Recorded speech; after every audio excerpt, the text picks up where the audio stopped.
ایک دفعہ سلطان صلاح الدین ایوبی نے مصر کے تمام قاضیوں کو اپنے دربار میں آنے کی دعوت دی اور ان کے لیے ایک دعوت کا اہتمام کروایا۔ تمام قاضیوں کو محل میں دعوت دینے کا مقصد مصر میں ہونے والی صورتحال کے بارے میں معلوم کرنا تھا اور سلطان کے قاضیوں کو انصاف کی راہ میں رکاوٹ بننے والے درپیش مسائل کے بارے میں بھی معلوم کرنا تھا، کیونکہ مصر کی سلطنت پر تہنشین ہونے کے بعد سلطان صلاح الدین ایوبی کا اولین مقصد اس پاک سرزمین پر انصاف کا نظام قائم کرنا تھا۔ وہ یہ بات بخوبی جانتے تھے کہ جب تک سلطنت کے قاضی منصف نہیں ہوں گے اس وقت تک انصاف قائم نہیں ہو سکتا۔ سلطان صلاح الدین ایوبی کے سامنے سینکڑوں قاضی اپنی اپنی نشست پر تشریف فرما تھے۔ وہ تمام قاضیوں سے باری باری حالات و واقعات کے بارے میں پوچھ رہے تھے۔ اتنے میں ان کی نظر قاضی ابن جاوش پر پڑی۔ سلطان ابن جاوش کو اچھی طرح جانتے تھے۔ قاضی ابن جاوش نامی گرامی قاضی تھا۔ اس کے بارے میں مشہور تھا کہ اس قاضی کو کوئی بھی انسان متاثر نہیں کر سکتا۔ سلطان قاضی ابن جاوش سے مخاطب ہوئے اور کہنے لگے، قاضی صاحب، میں نے آپ کے بارے میں سنا ہے کہ چاہے جتنی بھی بڑی شخصیت ہو وہ آپ کو متاثر نہیں کر سکتی، حتیٰ کہ وقت کا سلطان جس کے نام کے لوگ گیت گاتے ہیں وہ بھی آپ کو متاثر نہیں کر سکتا۔ یہ سن کر اس نے کہا، سلطان معظم، ایسی بات نہیں ہے۔ مجھے زندگی میں دو شخصیات نے بہت متاثر کیا اور میں مرتے دم تک ان کو نہیں بھول سکتا۔ سلطان صلاح الدین ایوبی نے کہا، قاضی صاحب، وہ کون سی دو شخصیات ہیں جنہوں نے آپ کو متاثر کیا؟ قاضی نے کہا کہ سب سے پہلا تو مجھے اس سلطنت کے سلطان صلاح الدین ایوبی نے متاثر کیا۔ یہ سن کر سلطان مسکرانے لگے اور پوچھا، دوسری کون سی شخصیت ہے جس نے آپ کو متاثر کیا؟ قاضی نے کہا کہ سلطان معظم، مجھے ایک ملازم نے متاثر کیا۔ یہ سن کر سلطان حیران ہو گئے کہ اتنے بڑے قاضی کو، جسے وقت کا سلطان بھی متاثر نہیں کر سکتا، ایک ملازم نوجوان نے کیسے متاثر کیا؟ سلطان صلاح الدین ایوبی نے فرمایا، قاضی صاحب، آپ کو اس نوجوان کی کس بات نے متاثر کیا؟ قاضی ابن جاوش نے فرمایا، سلطان معظم، اس کے پیچھے ایک بہت لمبی داستان ہے اور یہ داستان میں آپ کو تفصیل سے سناتا ہوں۔ میں چند سال پہلے اپنے آبائی گاؤں میں قاضی کے عہدے پر فائز تھا۔ اس گاؤں کے سارے مقدمات میں خود سنتا اور انصاف پر مبنی فیصلہ کرتا اور لوگوں کے درمیان انصاف کو قائم کرتا۔ سلطان معظم، اسی گاؤں میں ایک نوجوان رہتا تھا جو دور دراز علاقے سے ہجرت کر کے ملازمت کے سلسلے میں آیا تھا۔ اس کے ساتھ ایک بوڑھی ماں اور ایک نوجوان بہن تھی۔ وہ نوجوان بہت غریب تھا۔ اس کے پاس صرف ایک گدھا تھا۔ جب وہ اس گاؤں میں آیا تھا تو اس کو کسی نے کوئی کام نہ دیا، حتیٰ کہ کسی نے رہنے کو زمین کا ایک ٹکڑا تک نہ دیا۔ قاضی صاحب، اس نوجوان نے میری منت سماجت کی اور میں اس کے ساتھ چل کر اس گاؤں کے سردار کے پاس گیا۔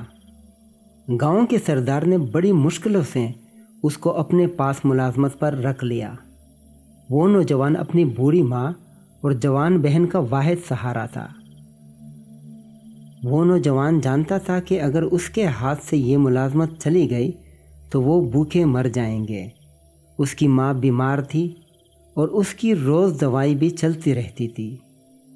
سلطان معظم، گاؤں کا سردار بڑا ایماندار آدمی تھا۔ اس نے نوجوان پر رحم کایا اور وقت کے ساتھ ساتھ اس کو اپنا سب سے قریبی ملازم بنا لیا تھا۔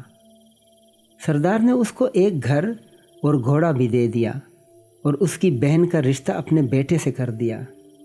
اس کی ماں کے لیے شہر سے ایک نامی گرامی حکیم کو بلوا کر اس کے علاج کے لیے مقرر کر دیا۔ وہ نوجوان سردار کا بڑا شکر گزار تھا اور اس نے اپنے مالک سے وفاداری میں کوئی کمی نہ چھوڑی۔ سلطان معظم وقت گزرتا رہا اور لوگ ان دونوں کی محبت کو دیکھ کر حیران ہوتے کہ ایک انجان رشتے کے ساتھ اتنی محبت کیسے ہو سکتی ہے۔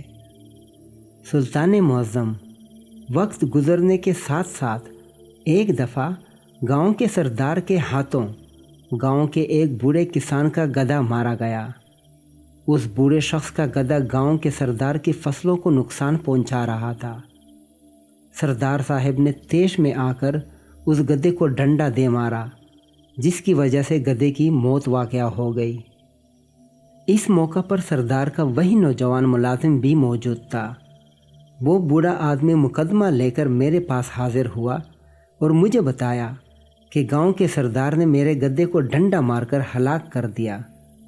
میں نے سردار کو اپنے پاس بلایا، عدالت لگ گئی، اور پھر میں نے جب اس سردار سے پوچھا تو اس نے کہا، قاضی صاحب، میں نے اس بوڑھے کے گدھے کو نہیں مارا، یہ بزرگ سراسر جھوٹ بول رہا ہے۔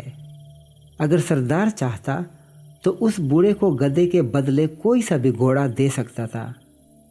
اتنے میں اس بزرگ نے کہا، قاضی صاحب، یہ نوجوان بھی اس وقت وہاں موجود تھا جو کہ اس کا ملازم ہے، اور اس نے نوجوان کے سامنے میرے گدھے کو ڈنڈے سے مارا تھا۔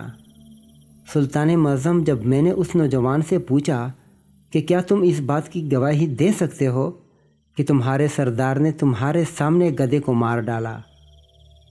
سلطان معظم، تمام گاؤں والے یہ توقع کر رہے تھے کہ وہ نوجوان کبھی بھی اپنے سردار کے خلاف ایک لفظ بھی نہیں بولے گا۔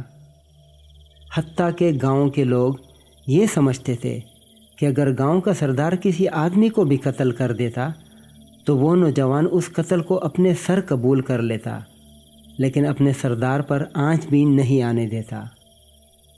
چونکہ اس سردار نے اس نوجوان پر بہت سے احسانات کیے تھے، لیکن یہاں بات تھی انصاف کی، یہاں بات تھی حق کی، اور جب اس نوجوان نے جواب دیا تو اس کے جواب نے تمام گاؤں والوں کو، حتیٰ کہ سردار کو بھی حیران کر دیا تھا۔ قاضی صاحب، بے شک یہ بوڑھا سچ بول رہا ہے۔ میرے سردار نے اس بوڑھے بزرگ کے گدھے کو میری آنکھوں کے سامنے مار دیا۔ سلطان معظم، وہ نوجوان جانتا تھا کہ میری اس گواہی کے بعد میری ملازمت میرے ہاتھ سے چلی جائے گی، میری عیش و عشرت کی زندگی چلی جائے گی، میری بہن کی منگنی جو کہ سردار کے بیٹے سے ہو چکی ہے وہ بھی ختم ہو جائے گی، اور میری ماں کا علاج کرنے کے لیے جو حکیم مقرر ہوا وہ بھی واپس بھیج دیا جائے گا، اور میں آسمان سے زمین پر آ جاؤں گا۔ لیکن اس نوجوان نے حق اور انصاف کا ساتھ دیا اور جھوٹ بولنے کی بجائے سچ بول کر اپنا سارا کچھ گنوانے کے لیے تیار ہو گیا۔ جب اس بات کی گواہی اس نوجوان نے دی تو سلطان معظم، ایک لمحے کے لیے تو میں بھی سکتے میں آ گیا کہ جس آدمی نے اس نوجوان پر ڈھیر سارے احسانات کیے، اس کو زمین سے آسمان تک لے گیا، اس کی دنیا ہی بدل کر رکھ دی، لیکن جب بات آئی انصاف کی، بات آئی حق کی، تو اس نوجوان نے ایک لمحے کے لیے بھی اپنے مالک کی طرف مڑ کر نہ دیکھا۔ سلطان معظم، اس نوجوان کی دلیری، بہادری اور ایمانداری نے مجھے بہت متاثر کیا، اور آج تک میں اس نوجوان کو بھول نہیں پایا۔ مجھے اس گاؤں سے آئے ہوئے 10 سال گزر چکے ہیں، لیکن میں ابھی تک اسے نہیں بھول پایا۔ یہ سن کر سلطان صلاح الدین ایوبی حیران ہو گئے کہ اس طرح کے نوجوان کو ضرور داد ملنی چاہیے۔ تمام قاضی سلطان کی طرف دیکھ رہے تھے کہ وہ کیا سوچ رہے ہیں۔ تھوڑی دیر گزرنے کے بعد سلطان نے قاضی ابن چاوش سے مخاطب ہو کر فرمایا، قاضی صاحب، کیا آپ بتا سکتے ہیں کہ اس وقت وہ نوجوان کہاں ہوگا؟ قاضی نے کہا، سلطان معظم، مجھے نہیں معلوم، کیونکہ اس گواہی کے بعد گاؤں کے لوگوں کی توقعات کے مطابق اس سردار نے نوجوان کو گاؤں سے نکال دیا تھا، اور وہ نوجوان اپنے گدھے پر سوار ہو کر کہیں چلا گیا تھا۔ سلطان صلاح الدین ایوبی نے قاضی کو حکم دیا کہ ابھی اور اسی وقت تم میرے ساتھ چلو۔ سلطان اپنے گھوڑے پر سوار ہو کر اس گاؤں پہنچ گئے، اور تحقیقات کرنے کے بعد پتہ چلا کہ اس نوجوان نے گاؤں چھوڑ کر ایک پہاڑی پر اپنا خیمہ لگایا اور وہیں پر لکڑیاں کاٹ کر بازار میں بیچ کر اپنی زندگی کا گزر بسر کر رہا تھا۔ جب سلطان پہاڑ کی چوٹی پر پہنچے تو معلوم ہوا کہ اس نے اپنی بہن کو مسلسل 5 سال کی کمائی کے بعد رخصت کر دیا، اور اب اس کی بوڑھی ماں جو کہ بالکل ضعیف ہو چکی تھی اس کی خدمت کر رہا ہے، اور اسی قربانی میں اس نے خود شادی نہیں کی۔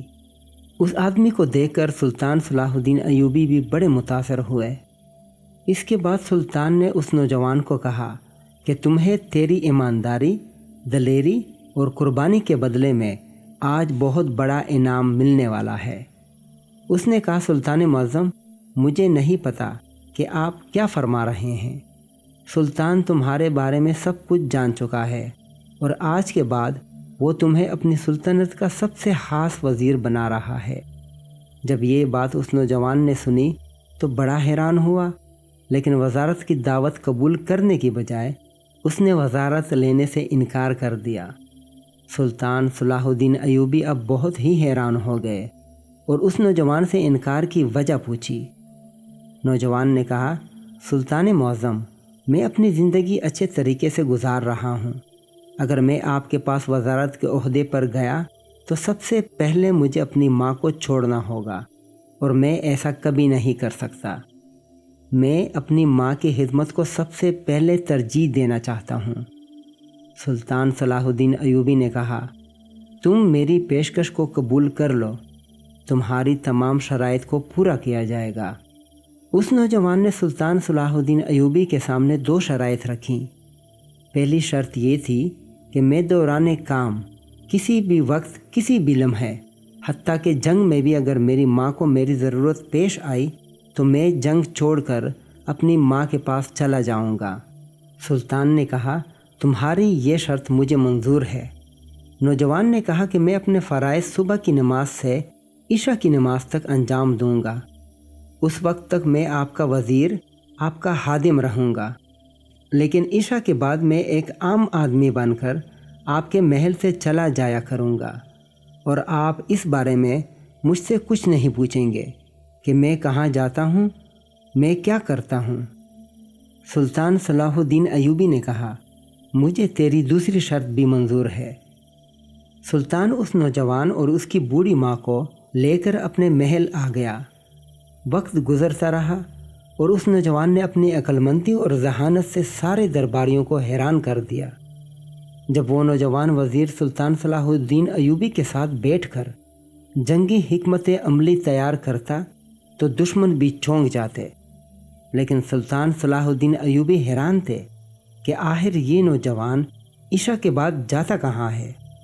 وعدے کے مطابق سلطان نے یہ معلوم کرنے کی کوشش نہیں کی کہ آخر وہ نوجوان کہاں جاتا ہے۔ وقت گزرتا رہا اور کچھ ماہ کے بعد سلطان کو خبر ملی کہ وہ نوجوان تہجد کی نماز کے بعد اپنے بستر پر بیٹھ کر کچھ اوراق پر کچھ تحریر لکھتا ہے، اور پھر اس تحریر کو ایک خاص صندوق میں ڈال کر بند کر دیتا ہے، لیکن وہ اس تحریر میں کیا لکھتا ہے اس کا کسی کو نہیں پتہ۔ اگر ہم اس بات کو سادہ سے الفاظ میں لکھیں تو وہ نوجوان وزیر ہر روز نماز تہجد کے بعد اپنے کتابچے میں کچھ لکھتا اور اس کے بعد اس کو صندوق میں ڈال دیتا۔ اس نوجوان کے علاوہ اس کتاب کو کوئی نہیں پڑھ سکتا تھا۔ وقت گزرتا رہا اور چند سال بعد اس کی موت ہو گئی۔ اس کی موت کی خبر سلطان صلاح الدین ایوبی کے لیے کسی قیامت سے کم نہ تھی۔ چند دنوں کے بعد سلطان کو خیال آیا کہ وہ نوجوان تو اب اس دنیا سے چلا گیا ہے، آخر میرا وہ خاص وزیر اپنے کتابچے میں کیا لکھتا تھا۔ سلطان نے اپنے سپاہیوں کو حکم دیا کہ وہ صندوق لے کر آئے۔ سپاہی صندوق اٹھا کر لے آئے اور سلطان صلاح الدین ایوبی نے اپنی تلوار سے تالے کو کاٹا۔ جب سلطان نے وہ کتابچہ نکال کر پڑھا تو سلطان کے پیروں تلے زمین نکل گئی۔ سلطان نے وہ ساری تحریریں پڑھیں تو ان تحریروں میں اس نوجوان نے اپنی زندگی کے بارے میں ایک فقرہ بھی نہیں لکھا تھا، بلکہ یہ لکھا تھا کہ سلطان صلاح الدین ایوبی کو آنے والے وقت میں کتنی کتنی فتوحات ملنے والی ہیں۔ حتیٰ کہ اس نوجوان نے یہ تک لکھا تھا کہ کس وقت سلطان صلاح الدین ایوبی کون سا قلعہ فتح کریں گے اور کس وقت کون سی سرزمین کو فتح کریں گے۔ سلطان صلاح الدین ایوبی نے اس کتابچے کا آخری ورق پڑھا تو اس نوجوان نے مسلمانوں کی سب سے پاکیزہ جگہ اور قبلہ اول بیت المقدس کی فتح کے بارے میں لکھا تھا۔ اس نے لکھا تھا کہ دنیا کا وہ واحد لیڈر، واحد سلطان ہے جو کہ مسلمانوں کی آخری امید کی کرن ہے، اور یہ کہ سلطان صلاح الدین ایوبی عیسائی بادشاہ سے قبلہ اول یعنی بیت المقدس کو بھی چھین لے گا۔ جب یہ تحریر سلطان نے پڑھی تو بے حد حیران ہو گئے کہ وہ نوجوان کوئی عام انسان نہیں بلکہ وہ تو کوئی اللہ کا ولی تھا جو کہ آگے کے راز بھی جانتا تھا۔ سلطان صلاح الدین ایوبی نے اس تحریر کو محفوظ جگہ پر رکھوا دیا۔ وقت گزرنے کے ساتھ ساتھ سلطان فتوحات حاصل کرتے گئے اور ایک دن سلطان صلاح الدین ایوبی نے قبلہ اول یعنی بیت المقدس کو بھی فتح کر لیا، اور اس طرح اس نوجوان کی تحریر کا ایک ایک لفظ حقیقت بن کر سامنے آ گیا۔